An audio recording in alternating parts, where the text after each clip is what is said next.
Salut, c'est Jasmine. Dans cette deuxième capsule de la série, nous allons expliquer les effets du TDL à l'école. Créé par Jasmine Leduc et Chantal May-Crittenden.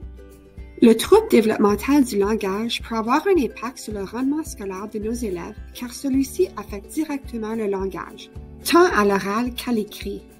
La compréhension d'un contexte historique ou d'un problème de mathématiques, l'élaboration d'une réponse pour soutenir un raisonnement quelconque, ou l'explication en étapes d'une procédure scientifique sont des exemples d'activités d'apprentissage qui nécessitent de bonnes habiletés langagières. Comme le langage est au cœur de l'enseignement dans toutes les matières enseignées, en sciences, géographie, arts, éducation physique, mathématiques, etc., les enfants qui ont un TDL deviennent rapidement fatigués et surchargés en classe.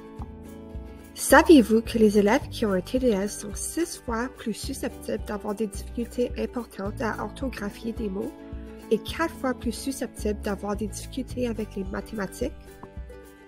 Il existe aussi des liens étroits entre le TDL et la dyslexie.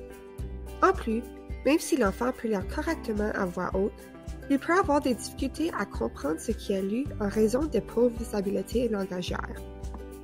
L'identification précoce des enfants qui ont des difficultés langagières est importante pour maximiser les impacts de l'intervention et d'optimiser le rendement scolaire.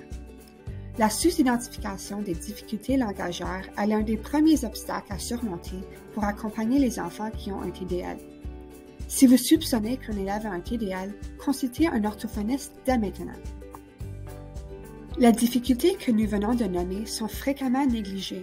Le TDL est absent des programmes de formation des enseignants et le manque de compréhension peut être interprété à tort par l'enseignant comme un trouble de comportement ou d'inattention. Saviez-vous que jusqu'à 50% des élèves qui ont un trouble d'attention ont également un TDL? Le personnel enseignant a donc un rôle important parce qu'il peut non seulement identifier les signes du TDL, mais aussi rendre les apprentissages plus accessibles par des stratégies pédagogiques gagnantes pour tous les élèves, mais particulièrement pour ceux qui ont un TDL. Différentes pratiques peuvent être mises de l'avant pour faciliter la compréhension, soutenir l'expression et améliorer la mémoire de travail chez les élèves qui ont un TDL.